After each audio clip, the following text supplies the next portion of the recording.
Watch this video.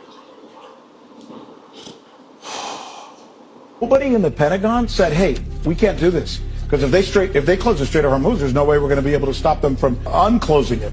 Everybody in the Pentagon said that. Yeah. Then why did we do it? Because Pete Hegseth came in and said, we won't have to do that. The Israelis have told me that they're going to kill Khamenei on day one. We're going to come in with the most massive air power ever seen.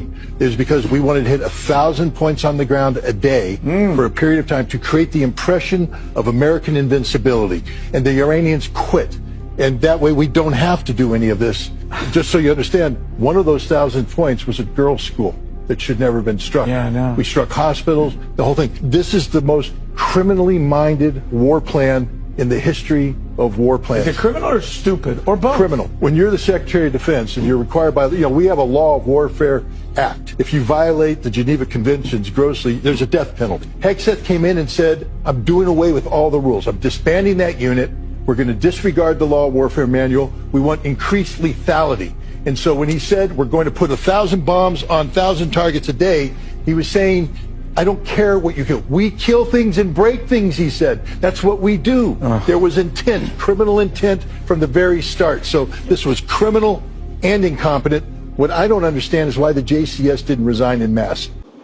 Think about it. একটা দেশের army আপনাদেরকে বারবার বলতেছে যে ভাই তুই যাইস না ওইখানে গেলে গ্যাঞ্জাম হবে, ওখানে হরমুজ স্ট্রেট বন্ধ করে দিবে, আমরা গ্যাঞ্জামে পড়বো। ওইখানে আমেরিকার যে মিনিস্ট্রি অফ ওয়ারের হেগসেথ সাহেব বললেন না ইসরায়েল বলেছে আমরা যাবো যে একদম সব মেরে দিয়ে চলে আসবে। দেখ বেটা কী হইতেছে, খুব তো মেরে দিয়ে চলে আসছে। তোমার প্লেন পড়তেছে, তোমার মিসাইল পড়তেছে, তোমার শিপ পড়তেছে, তোমার মানুষ পড়তেছে। এর মধ্যে আপনাকে তুমি যাবে এখন ওখানে যুদ্ধ করতে, মানুষ পাঠাইবা ওখানে খার্গ আইল্যান্ডে যাবা দখল করতে, তুমি ওখানে ফ্লিট পাঠাইছো ত্রিপলি। ছাগল। ইউএস এই যুদ্ধে এখন পর্যন্ত এই কয়েকদিনে $35 বিলিয়ন খরচ করেছে এবং তারা বলছে এইটা বেড়ে $200 বিলিয়ন আমাদের এক্সট্রা ফান্ড আরও লাগবে। কী করবে এই ফান্ড দিয়ে আমি কিছুই বুঝতে পারতেছি না। পুরো I am fun with you হয়ে গেল। এই সিচুয়েশানে ওটা কী অ্যাচিভ করতে চাচ্ছে কোনো আইডিয়া নেই। $35 বিলিয়ন আসলে কত টাকা একটু বোঝানোর জন্য, বাংলাদেশের বাৎসরিক বাজেট হলো $65 বিলিয়ন, অর্থাৎ 16-17 কোটি বাঙালি এক বছরে যা খরচ করে ট্রাম্প সাহেব এক মাসে তার চেয়ে বেশি খরচ করে ফেলছে। হলো না? I am again fun with you, but does it end there? এরপরে ইউএস থেকে বলা হচ্ছে ইরানকে যে তুমি তোমার বিলিয়ন্স অফ ডলার মিসাইলের পিছিয়ে খরচ না করে মানুষের প্রতি খরচ করো, যেন মানুষ ভালো থাকে।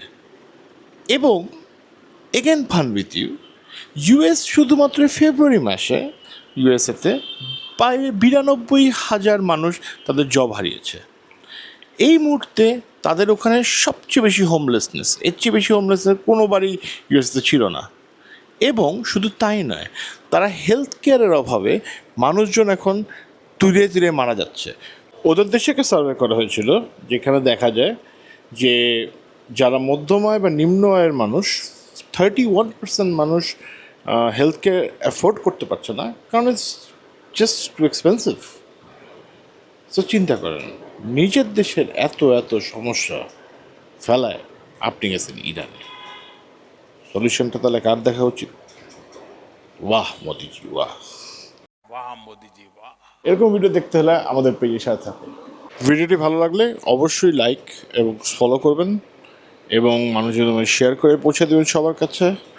আর মোস্ট ইম্পর্টেন্টলি জানাবেন যে কী টাইপের ভিডিও বা কোন বিষয়ের উপর আপনার ভিডিও দেখতে চান। ধন্যবাদ।